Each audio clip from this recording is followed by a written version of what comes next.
에, 통계청의 발표에 의하면은 작년에 우리나라에서 사망자가 엄청 많았어요. 역대에서 최고치였거든요. 작년 한 해에 돌아가신 분이 37만 2,939명이었습니다. 금년에 들어와서 1월 달부터 지금까지 전 세계에서 돌아가신 분이 얼마 정도 된지 아세요? 5천만 14만 명이에요. 엄청나게 많이 세상을 떠났습니다. 그렇게 사망자 수가 급작스럽게 불어난 것은 아마 코로나 영향이 아닌가 싶습니다. 그런데 이 세상에 모든 사람들은요, 한번 태어나면은 죽는 날이 있잖아요. 이 죽음이라는 것은 예고 없이 찾아오기도 하지만 누구에게나 찾아와요. 남녀노소, 쥐고와 빈부귀천 가리지 아니하고 죽음은 찾아오거든요. 예고 없이 찾아오는 게 죽음 아니겠어요? 여러분, 그 죽음은 역사상 이름을 남겼던 훌륭한 사람들도 죽음을 맞이했습니다. 동양권에서 가장 존경받는 인물이 누구예요? 공자 아니겠어요? 공자는 73세에 죽었습니다. 위대한 종교가 석가모니는 80세에 죽었어요. 마호메트는 62세예요. 그리고 중국 왕조를 최초로 통일시켰던 진시황 있잖아요. 49살에 세상을 떠났습니다.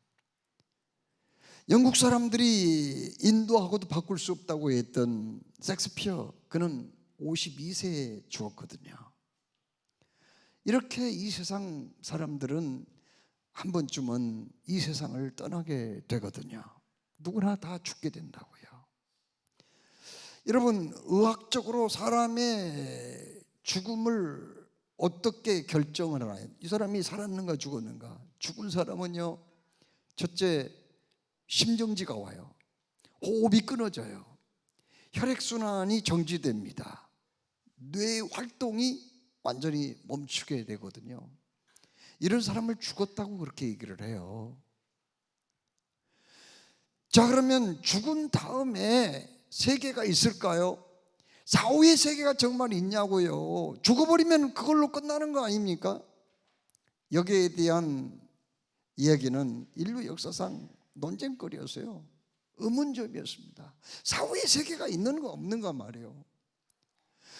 죽으면 그걸로 끝나는 거지 무슨 또 다른 세계가 있단 말인가? 정말 그럴까요? 여러분, 의학적으로 분명히 죽었지만은 죽은 사람들 중에 다시 살아난 사람이 있어요. 1시간 만에 다시 살아난 사람도 있거든요. 어떤 사람은 이틀 만에 살아나는 사람이 있어요.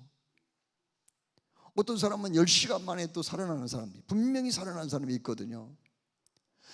이렇게 죽었다가 살아난 사람을 임사체험을 했다, 그렇게 얘기를 합니다. 여기 그 가까운 오살레 기도원이라고 아시잖아요. 거기에 옛날에 김상우 목사님이라는 분이 거기 있었습니다. 그분한테 제가 직접 간증을 들었거든요. 이분도 죽었어요. 정말 죽어가지고 이제 염을 하잖아요. 그런데 염을 하는데 살아나 버린 거예요. 그냥 염한 사람이 깜짝 놀래가지고 도망갔어요. 뚜벅뚜벅 걸어서 빈소에 갔는데 사람들이 모두 다 도망가 버린 거야. 무서워서. 그래서 그분이 그랬대요. 아니 왜 도망가냐고. 왜 도망가냐고. 그러니까는 사람들이 그러더래요. 목사님, 콧속에 솜이나 빼고 얘기하시오. 그러더라고요. 놀래가지고요. 그래서 자기는 죽었다가 살아난 적이 있대요.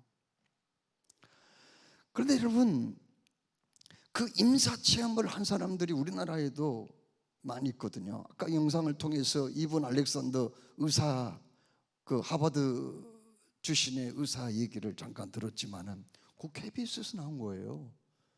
적당히 누가 만든 얘기가 아닙니다. 그 영상 KBS에서 만든 거거든요. 그런데 그 사람이 완전히 뇌가 그냥 완전히 활동이 정지된 그런 상태에서, 뇌사 상태에서 경험한 얘기를 하고 있잖아요. 이거 보면은 사후의 세계가 없다 이렇게 단정하기는 어려운 거라는 거죠. 여러분, 미국 시카고의 유명한 의사 레이몬드 무디라는 사람이 있었거든요. 근데 이 사람이 뭘 했냐면 처음에 그 철학과 교수였습니다. 철학을 가르치는 사람이었어요. 그런데 그 학교에 같은 동료 의사가 또 임사체험을 한 거예요. 죽었어요. 분명히 죽었단 말이에요. 그냥 뭐 의식을 잃거나 그게 아니라 완전히 죽었다는 거예요. 뇌사, 심정지, 호흡정지 죽었다는 거예요. 사람이 죽으면은 심장이나 신장 그리고 폐 이게 세포가 괴사 상태에 오거든요. 죽어버린단 말이에요. 간은 2시간 만에 괴사 상태가 오거든요. 세포가 죽어버려요. 분명히 죽었단 말이에요. 그런데 놀라웠게 죽은 사람이, 동료 교수 가운데 죽은 사람이 살아났어요. 그래서 모두들 놀라는데, 그보다 더 레이먼드 무디에게 충격을 주었던 것은 그 사람의 변화였어요. 세상에 죽었다가 살아났는데 이 사람의 삶이 완전히 바뀌어진 거예요. 너무 평안한 마음으로 바뀐 거예요. 거기다가 그 사람의 행실이 꼭 천사같이 변해버렸어요. 그래서 그 레이먼드 무디가 거기 충격받은 거예요. 사람이 죽었다가 살아났다는 것도 놀랬지만은 이 사람이 어떻게 이렇게 변할 수가 있느냐 말이에요. 이게 불가능한 일인데 이렇게 사람이 천사처럼 변할 수가 있느냐. 아니, 이 사람이 말이야, 만일 잠든 상태에서 혹은 무의식 가운데서 깨어났다면 그게 무슨 변화가 있어? 꿈 안 꾼 사람이 없잖아. 그런데 그게 아니라는 걸 느꼈어요. 거기에서 그는 죽음에 대한 신비를 벗겨보려고 고민을 하다가 철학과 교수 자리를 내던지고 그 사람이 다시금 의과대학에 들어가서 공부를 했습니다. 그리고는 나중에 의사가 되었죠. 그리고는 의사가 되자마자 맨 먼저 했던 일은 바로 죽음을 연구한 것이었는데, 바로 임사체험을 한 사람들 있잖아요. 죽음을 경험한 사람들 있잖아요.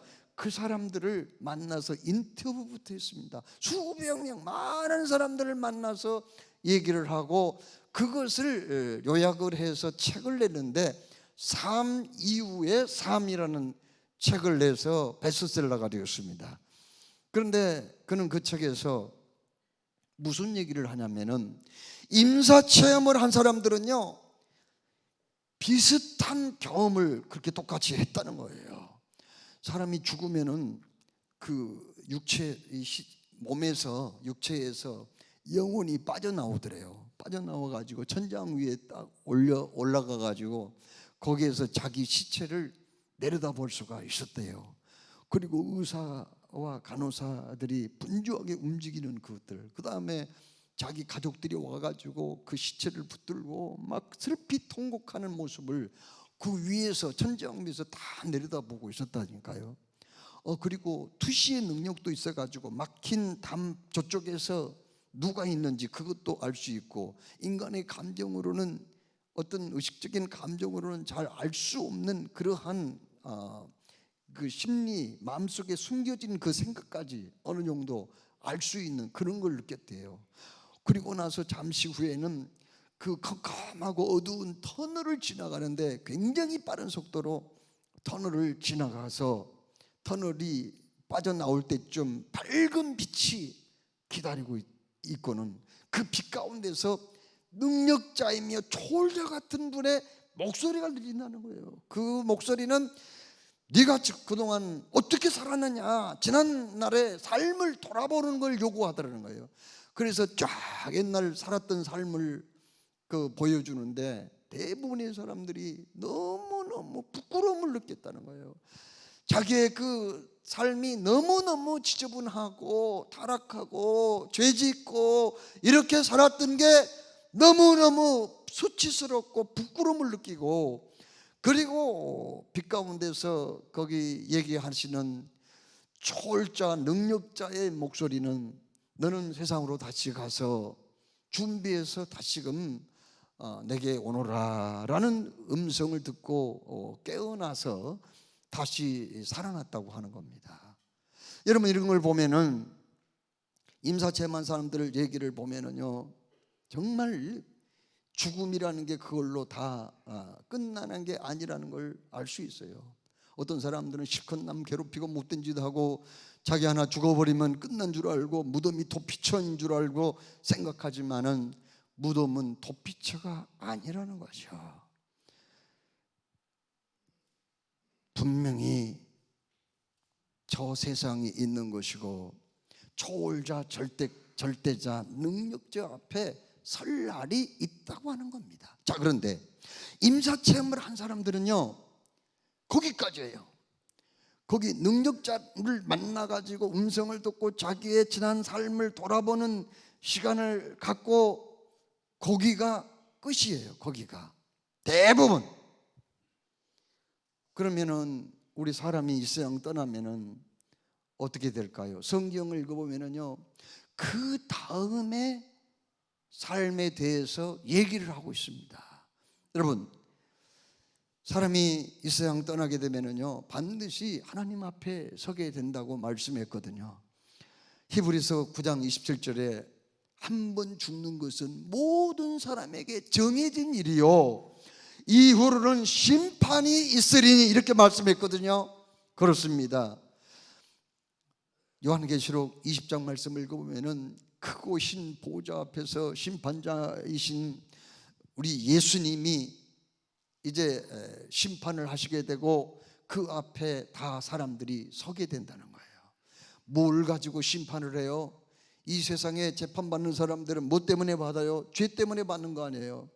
마찬가지로 이 세상 모든 사람들은 참으로 구원을 받을 것인가, 구원을 받지 못할 것인가, 바로 심판주 대신 예수님 앞에서 결국은 심판을 받고 결판이 난다는 것을 성경에 말씀하고 있습니다. 자, 그러면 여러분은 주님 앞에 설 때에 어떤 모습으로 설 것 같습니까? 사람이요, 이 세상 살다 보면은 죄를 짓게 되거든요. 그래서 성경을 읽어보면은 모든 사람이 죄를 범하였음에 하나님의 영광에 이르지 못했다, 그렇게 말씀해요. 죄 때문에 하나님 영광, 하나님께 가까이 가지 못한단 말이야. 그렇습니다. 또 로마서 3장 10절에 뭐라고 말씀했습니까? 의인은 없나니 하나도 없으며, 또 뭐라고 말씀합니까? 의인은 없나니 하나도 없고 깨닫는 자도 없고 하나님을 찾는 자도 없고, 또 뭐라고 말씀했습니까? 다 치우쳐 함께 무익하게 되고 선을 향하는 자가 없나니 하나도 없도다. 이건 뭘 말해줘요? 이 세상 사람들은요, 행동으로 죄를 짓거든요. 술 마시고 방탕하고, 그리고 남을 괴롭히고, 심지어 묻지마 폭행도 하고 묻지마 살인도 하는 그런 악한 자들도 있잖아요. 우리 사람은요, 또 생각으로 죄를 지어요. 어떤 죄를 짓습니까? 음탕한 생각을 함으로써 죄를 지을 때가 있어요. 남을 미워하고 막 그냥 또 해치고자 하는 마음을 품고 있는, 그것도 죄 아니겠어요? 또 우리 사람은 말로써 그런 죄를 짓는 경우가 많아요. 말로써 남에게 상처 주고 아픔을 주고, 말로써 남을 속여먹고 또 해치는 그런 사람들도 없잖아요. 있거든요. 이렇게 우리 사람은 말과 행동으로, 그리고 생각으로 죄를 짓고 있어요. 그래서 전도 폭발에서 그런 얘기가 나오잖아요. 사람이 죄가 다 있는데 죄 없는 사람은 하나도 없는데, 만일 어떤 사람이 하루에 말과 행동과 생각으로 딱 3번만 죄 지은다면 아마 그 사람은 성자일 것이다, 그런 얘기를 하잖아요. 성자. 그 말은 무슨 말이에요? 우리는 3번 이상을 죄 짓는다는 거 아니에요. 어떤 사람은 뭐 그냥 죄를 물마치듯이 지으면서 그렇게 살면서 자기가 그거 죄를 짓고 있는지도 의식하지 못하고 사는 사람들도 얼마나 많이 있습니까? 자, 그런데 사람이 70년을 산다고 할 때 하루에 딱 한 번만 죄를 지으면은 몇 번인 줄 아세요? 25,550번을 짓는 거예요. 그러면 하루에 어떤 사람이 두 번을 죄를 지었다. 그럼 몇 번을 지은 걸까요? 51,100번을 짓는 거예요.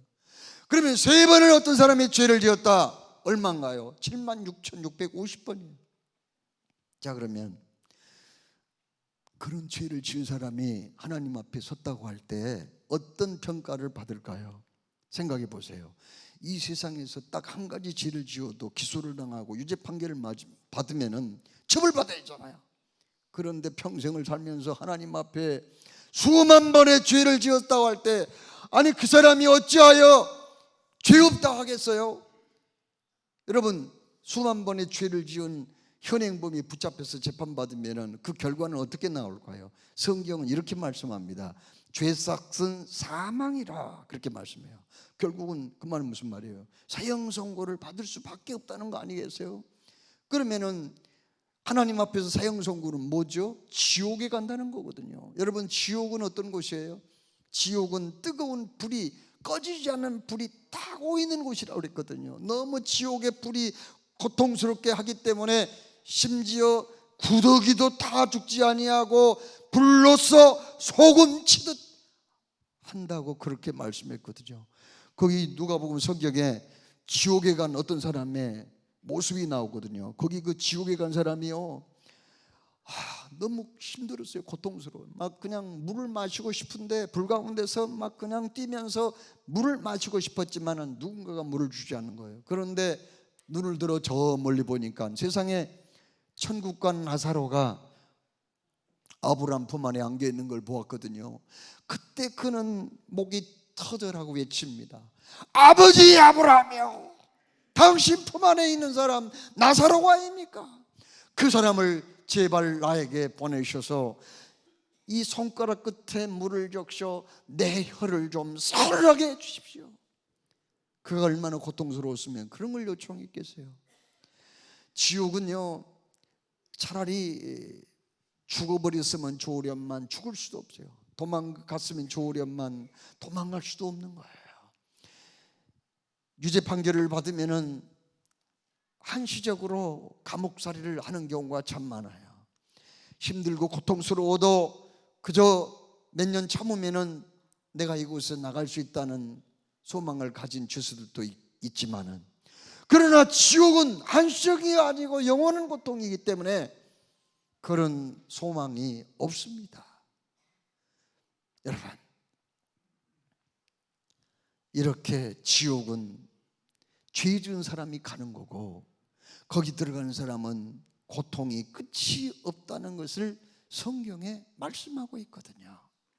자, 그러면 우리 모두가 다 죄인이라고 그랬는데 우리도 심판받아 지옥에 갈 수밖에 없는 사람들 아닙니까? 죄값은 받아야 되잖아요. 그러면 죄 있는 우리들, 허물이 있는 우리들은 구원받을 수 있는 희망이 전혀 없을까요? 우리가 죄 용서받고 천국에 갈 수 있는 그런 희망은 없냐고요? 예수님께서 이렇게 말씀하셨어요. 하나님이 세상을 이처럼 사랑하사 독생자를 주셨으니 이는 그를 믿는 자마다 멸망하지 않고 영생을 얻게 하려 하심이니라. 아멘. 우리가 지은 죄로 말미암아 지옥 가서 영원토록 고통당할 것을 하나님이 알고 계셨거든요.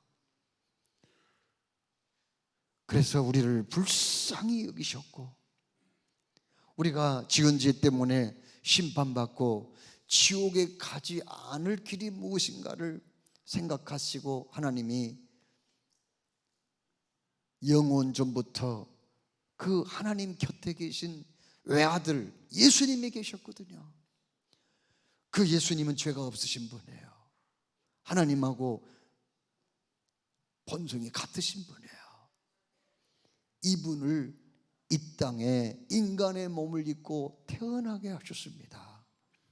그날이 바로 성탄절이 아니겠습니까? 그 예수님은 이 땅에 오셔서 우리를 위해서 수치와 모욕을 당하시고 나를 대신하여 매를 맞으시고 또 나의 모든 죄와 허물을 뒤집어 쓰시고 십자가에 못 박혀 돌아가신 분인 줄로 믿으시기 바랍니다. 그 예수님이 마지막 돌아가실 때 뭐라고 말씀했어요? 내가 다 이루었다, 내가 다 갚았다, 그런 말씀하셔요. 죄인들의 죄값을 내가 다 갚았다, 내가 대신 십자가에서 이렇게 고통당함으로 모든 죄인들이 받아야 할 그 형벌을 내가 대신했다, 이렇게 말씀하시며 숨을 거두셨습니다. 자, 여러분,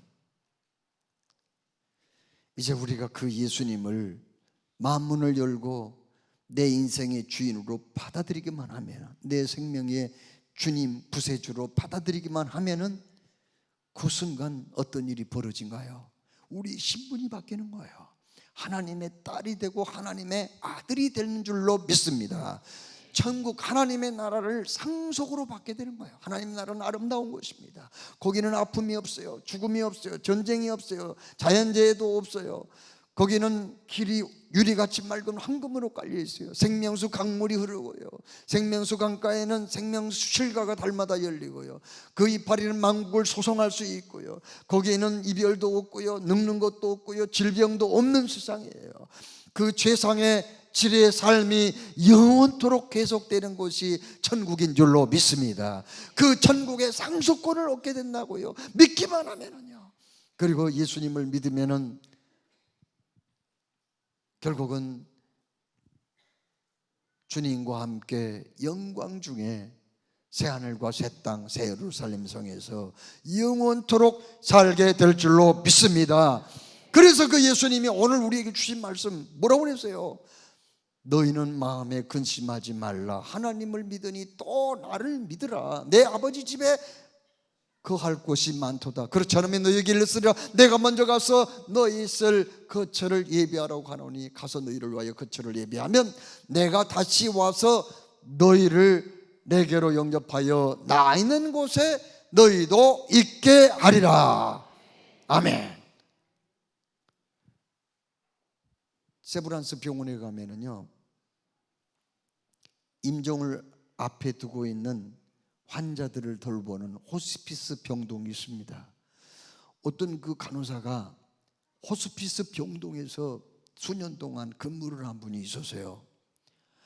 이분은 거기 호스피스 병동 매일 사람들이 몇 분씩 죽어서 영안실로 가기 때문에 그 죽기 전에 그 호스피스 병동 그 간호사는 씻겨주는 일을 하고, 그 다음에 편한 옷으로 입혀드리기도 하고, 그리고 줄레줄레 매단 그 주사바늘을 빼는 그런 일을 하고, 마지막 숨이 끊어지면은 하얀 천으로 얼굴까지 덮어서 영안실로 보내는 그런 일을 하고, 그런 일에 너무 익숙하게 된 거예요. 그런데요, 그 간호사가 몇 년 동안 호스피스 병동에서 근무를 하면서 마지막 임종을 맞는 많은 사람들의 모습을 지켜봤대요. 그런데 마지막 죽어가는 사람들의 모습이 똑같지 않더라는 거예요. 어떤 사람은요, 죽기 전에 막 소리를 고래고래 지르면서 빨리 가족들을 좀 불러달라고 그래가지고 그 아들이나 딸 혹은 남편이 거기 오면은요 막 그냥 분노를 쏟아내는데요. 그동안 담아두었던 그런 그 말 있잖아요. 분노, 섭섭했던 것들을 막 얘기를 하고 입이 담을 수 없는 욕을 퍼붓는 분도 있다는 거예요. 또 어떤 분은요 막 그냥 너무 죽기 싫어가지고, 죽음이 두려워가지고요, 정말 일을 가는데 다다다닥 다다닥 소리가 들리게 일을 가는 분도 없잖아요, 있더래요. 그런 모습 보면 무섭더라는 거예요. 그런데 다 그렇게 죽는 게 아니에요. 마지막 임종을 맞는 분 중에는요 그렇게 마음이 평안하게 죽는 분이 있더래요.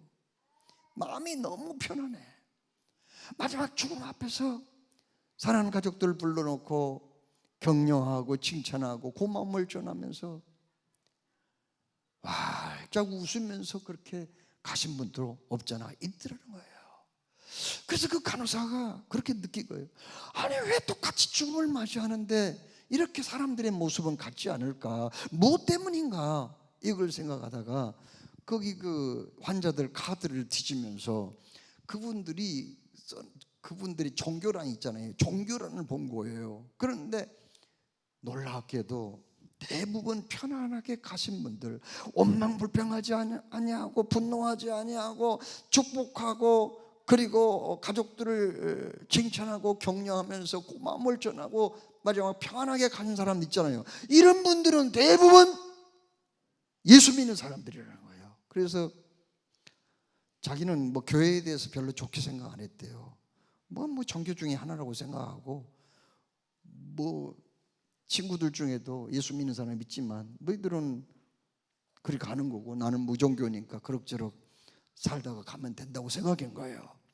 그런데 그 카드를 들춰보는 순간에 마음이 달라졌어요. 이거 뭔가 있지 않느냐 말이야. 이 기독교에는 뭔가 초월적인 힘이 있지 않느냐 말이야. 어떻게 그 죽음 앞에서 이렇게도 다를 수 있냐 이거죠. 어쩌면 이렇게 다를 수가 있냔 말이죠. 그래서 고민을 하다가 자기 스스로, 누가 전도해서가 아니에요, 자기 스스로 교회를 찾았대요. 교회 가자마자 얼마나 눈물이 나오는지요. 그리고 막 허기진 사람이 정신없이 음식물을 섭취하는 것처럼 하나님의 말씀을 그냥 받아들인 거예요. 목마른 사람이 시원한 냉수를 벌컥벌컥 마시는 것처럼 하나님의 말씀을 듣고 배우고 공부를 했다는 거예요. 그리고 나서 많은 것들을 배우고 깨닫게 되었죠. 그리고는 내가 지금까지 사는 것도 보람있게 산 거지만 좀 더 내가 진리를 위해서, 복음을 위해서 더 가치 있게 살면 좋겠다, 이런 마음으로 결혼할 나이지만은 결혼도 포기하고 미국으로 유학을 떠나게 된 거예요. 그래서 거기서 신학대학에 들어가서 10년 동안을 공부해서 박사학위를 받고 한국에 돌아와 가지고 지금은 신학대학에서 목회자를 양성하는 일을 하고 있다고 하는 겁니다. 하나님께 사랑하신 여러분,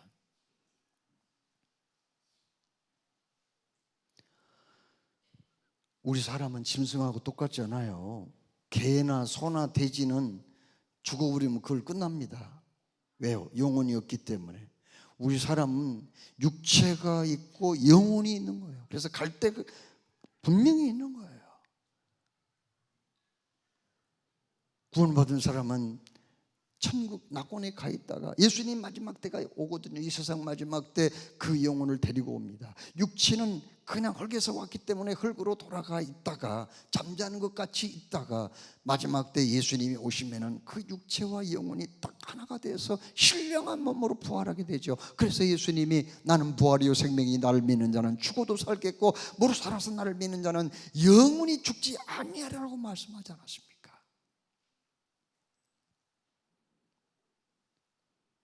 오늘 하나님이 우리에게 물으세요. 너는 어디서 왔는지 아느냐?